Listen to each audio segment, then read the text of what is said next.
Hello everyone. I just wanted to jump on here and do a quick little video and give you some updated statistics that are the most updated reporting according to the some of the National Coalition Domestic Violence Statistics and some other resources.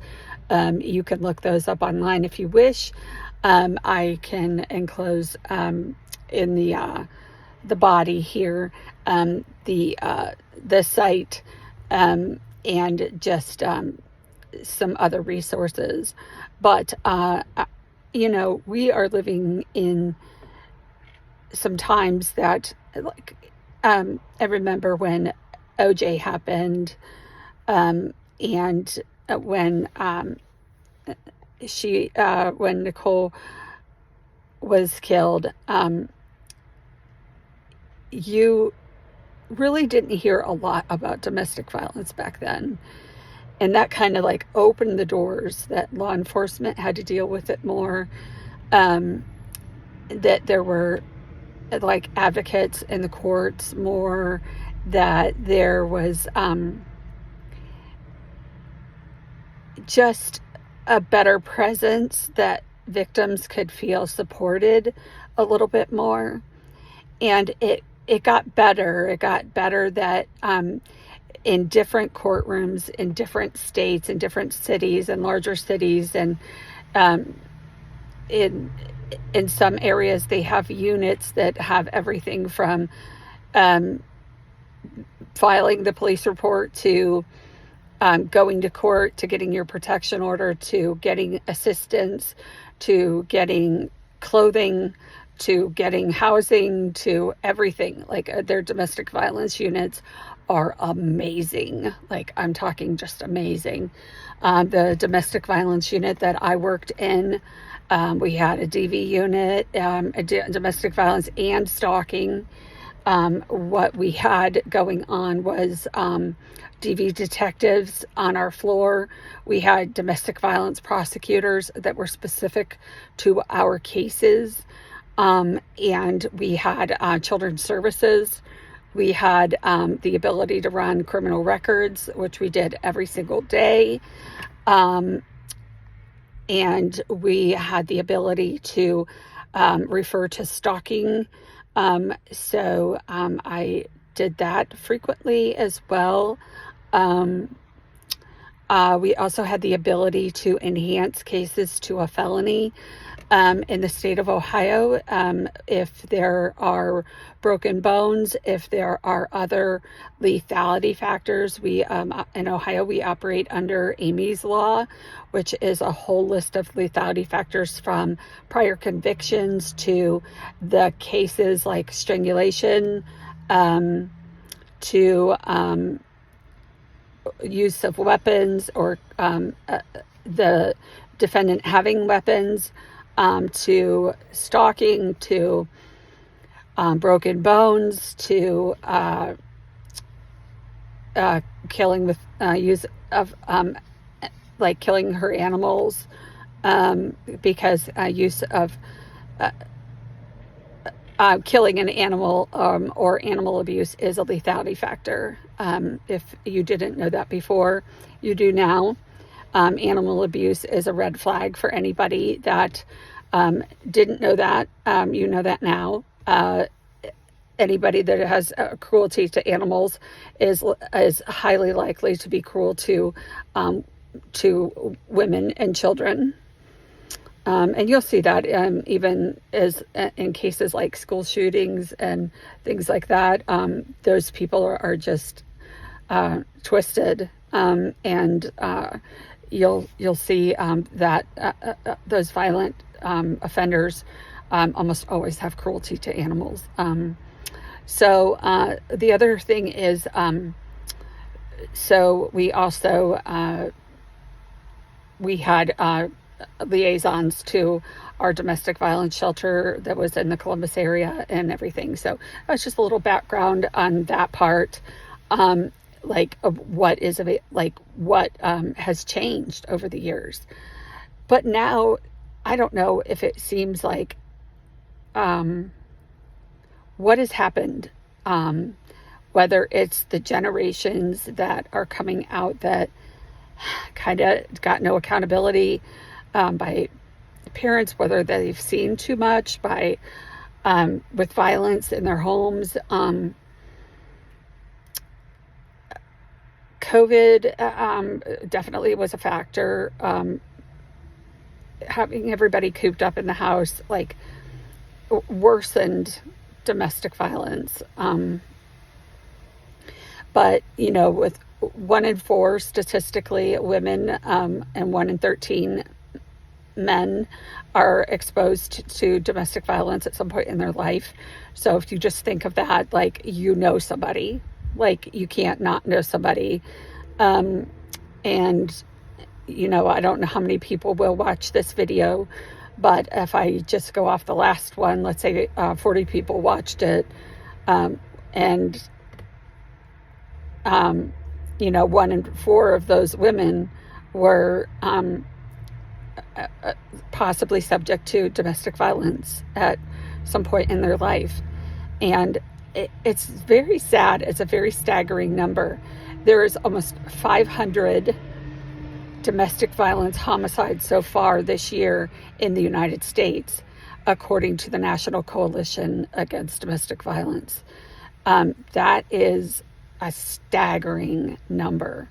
For those of you that are true crime followers and you're watching all these cases, it is absolutely crazy to see this many homicides happening.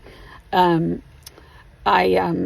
will be doing kind of a little segment on this at some point, but when I worked in Columbus, obviously we would see repeat offenders like all the time, and victims that would like just not end up showing up for court, even though their cases could be felonies, like because there were so many cases that were prior convictions, and then the level of intensity of them was just,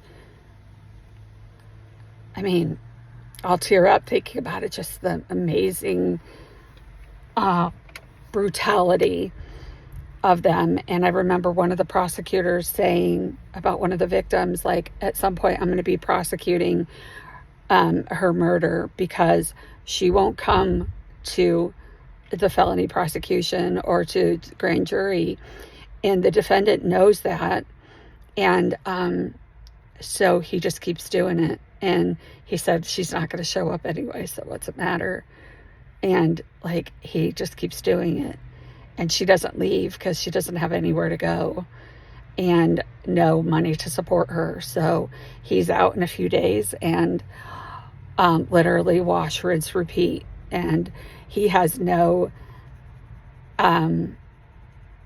intention or reason to change, because nobody can do anything, because the way that the law works is, unless it's a homicide, you need the victim to testify.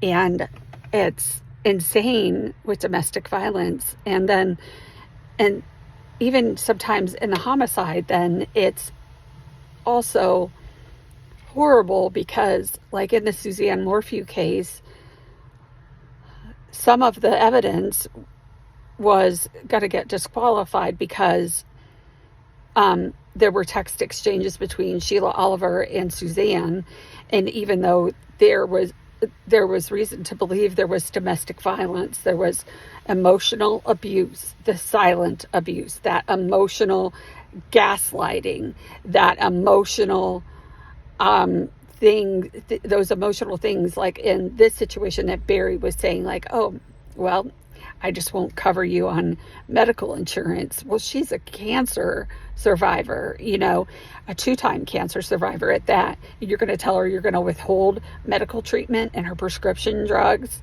and like, you know, playing games with parental alienation, and things that are unseen with domestic violence, those mind games, those gaslighting things that are so prevalent, not just in domestic violence, but in the world right now, in technology, in in chat rooms, um, in in schools, between friends, between bullies at school, and people say one thing and hurt you, um, and then act like it was something completely not that, and turn it around into something completely different, and make you think that you were the one that misunderstood what they were doing. And you know full well what it is that they're doing.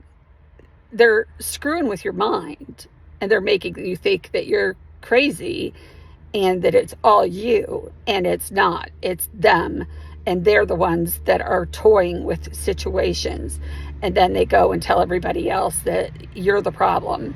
And that's what abusers do oftentimes. And I'm going to talk more about the verbal and emotional abuse in tomorrow or Friday's episode. I'm not sure which day I'm going to do it.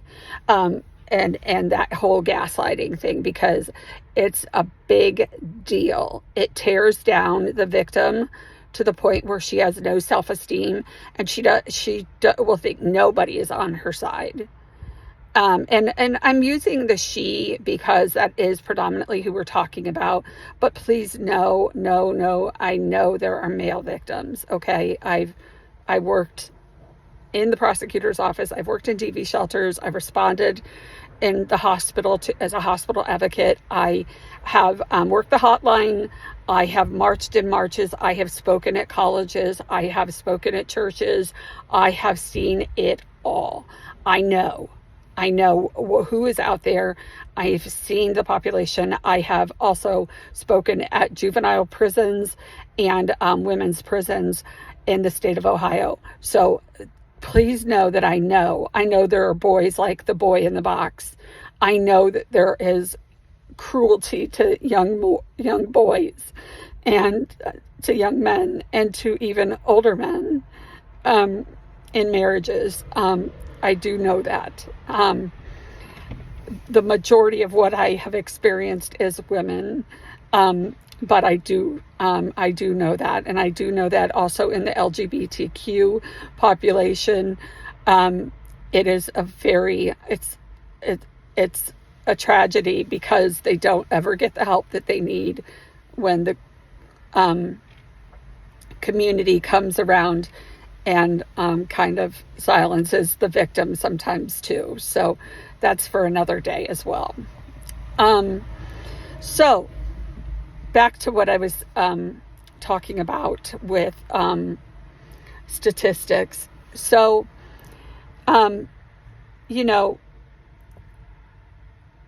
the bruises on the outside, they will mostly go away.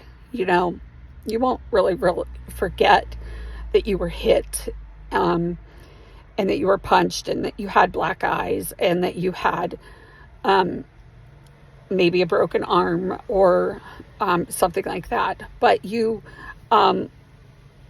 will heal. Scars heal. And I will tell my story very soon. Ironically, I just touched one of the spots, and it started and sometimes it bothers me when I get stressed, and I'm kind of a little bit I got emotional. And so that's one of the spots that I have injuries from, will sometimes trigger when I get anxious or whatever. And I will automatically start rubbing that area. It's really weird. And it just happens. It gets sensitive, and it will hurt, or I'll get a headache that isolates there. So I just gave you a little blip that, yes, I am a survivor of domestic violence, and no, it is not my current husband. That's where my passion started, is by fighting my own abuser. So,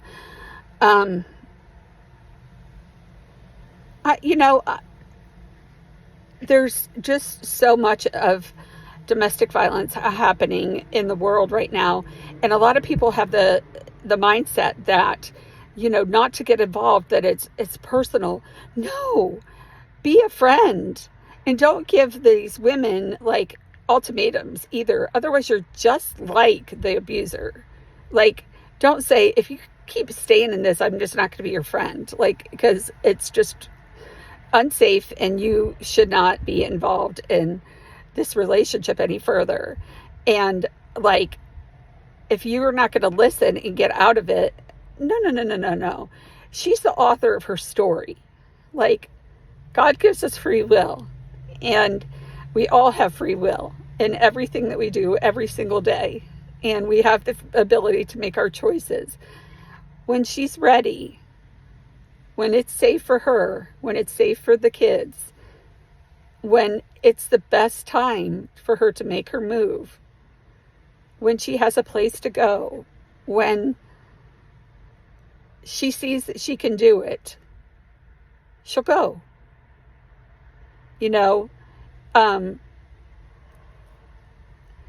And probably not before then. And sometimes it's too late. And let's talk about that for a second. Look at Suzanne Morphew. Suzanne left everything that was safe in Indiana. She left her friends and her family, her church, her oncologist. Macy left her school. Macy started a whole new school in high school. Also, everybody could go to Colorado, where Mallory was at, and going to college, and to let Barry do whatever it was that he wanted to do, and starting like to be the hunter or whatever. I'm not even sure what that was all about. Like, honestly, considering now he's back in Indiana. Well, actually right now he's in Salida. So allegedly. And, so when you think of, I'm really trying not to say, it's a filler word, so I'll get better at that. But I'm not using any notes right now. I'm just talking from my heart. And so I am just kind of like letting my subjects guide me. So I said it again. But when Suzanne decided that she was going to give this a try and move to Colorado and invest her inheritance in the Puma Path residence, she was kind of like, I'm all in. Like, I'm invested in my marriage. Like, I'm going to give this a shot. Give Barry, like, he said he would not do this anymore. Like, no more affairs. Like, whatever. Like, they were gonna work together. Well, that was in April of 2018. By September of 2018, he was already doing whatever Barry does. Like, he was already lying to her and cheating on her. And so I think at that point she was like, I'm done. And I'm that kind of woman. I'll give and I'll give and I'll give and I'll give and I'll give. But when I say I'm done, I'm out. And whatever the situation is, when I say I'm done, I'm done. And that's how I roll too. And so I get her thinking, she was still trying to figure things out over the next couple of years, but in her heart, she checked out. So that's, when she asked Jeff Libler, like, hey, whatever, and she asked him a medical question, then they became friends, and then it escalated from there, and they became lovers and whatever. I don't think that was her intention initially, and then it became that. But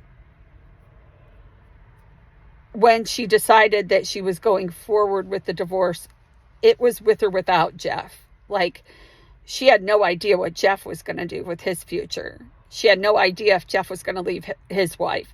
She had no idea if Jeff and her were going to end up in a relationship beyond that. She just knew she was done. And she could not live like this with Barry anymore. And so she told him, I'm out. She said, let's end this civilly and be done. She wanted her money from the inheritance that he promised her he would give her back, which he said he would. But again, my other video that I did last week, I kind of wonder if he had not thought maybe she would die from the cancer. And so then he was sitting there thinking, where am I going to come up with $500,000 and give this to her and then, still live? And he had no intention of ever doing that. This is just my opinion. Okay. Like, I'm just giving my opinion here and presenting like a theory that could be. And so when she asked to, for a divorce, he was infuriated. Like, he deleted the text off his phone and, nobody was leaving Barry. Like, he does not get left. He's a narcissist. And he displays every one of the qualities. And so what does he do? He puts plan B into action. If it wasn't already in action when the girls went on their camping trip, her leaving or asking for a divorce, and him finding out that she was having an affair, which I believe that he knew. I believe that he knew that she was having an affair. I believe already that he knew it was Jeff Libler, and that he had known that since about February of 2020. And so with that being said, he planned to kill her, and he killed her in a brutal way. And that's what, what happens. That's a lethality factor for women that try to leave in a domestic violence situation. If they don't realize the intensity of the controlling person that they're with and the abuse level of, or the way, how far that they'll actually go to keep you under their spell, would he, how far will they go? And in some cases, look at Chris Watts. He killed his wife and his pregnant wife and his 2 daughters. And look at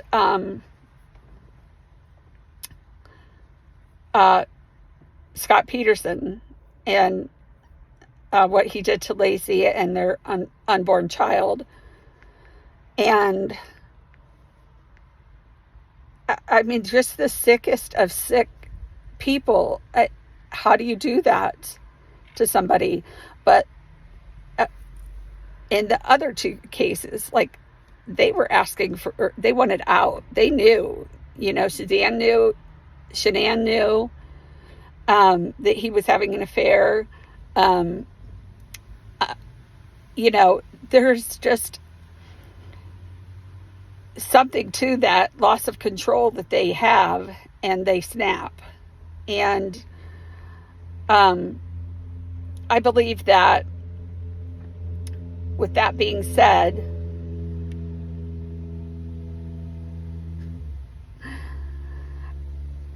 how do you prepare a victim? Like, you're telling your friend to leave her situation, but you don't have to live with that torture or torment.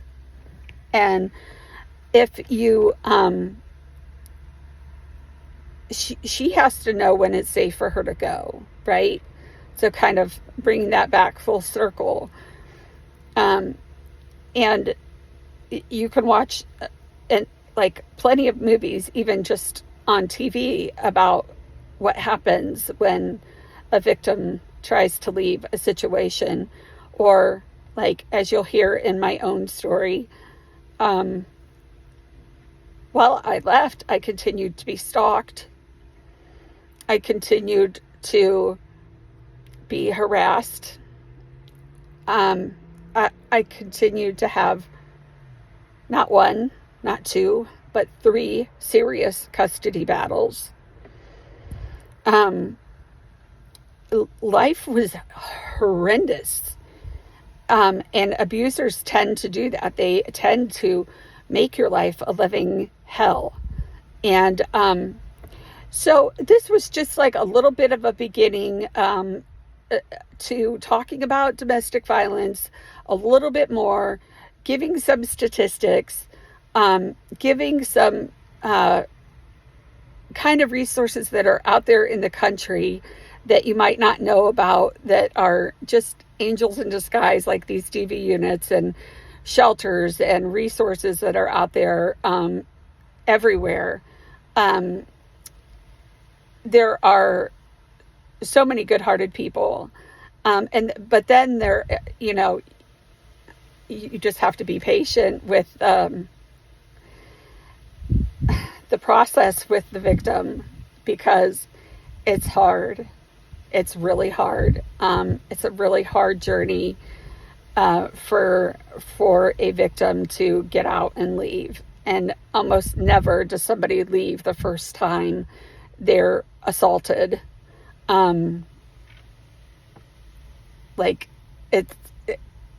That happening is about 1 in 100. Like, it just doesn't happen. Everybody always thinks they can change their abuser, or something happened that made that happen, and they are convinced of that, and that it's another place where gaslighting comes in. If you hadn't done that, I wouldn't have done that. Like, not really. You're responsible for your own actions, and you chose to put your hands on me, right? So listen, I really did go a lot longer than I was going to. I hope that you like this, and that you share it and subscribe and get notifications. Stay tuned, because this week yet is still gaslighting and emotional sorry, I'm losing my voice, emotional and mental abuse, because those are huge with DV, and I want to get those down, because that shapes the victim, okay? And I want to get that in our heads as we think about these cases that we'll talk about. And right now, obviously, on the forefront of our minds, or my mind, is Suzanne Moorman Morphew. I'm so thankful that the FBI in Colorado is involved, and Johnny Grusing is, I think, still involved, and at some level, and that they are still relentlessly pursuing finding details out about Suzanne to prosecute her murderer. So I am thankful for each of you that are watching. Remember to stand up, speak out, because love should never hurt.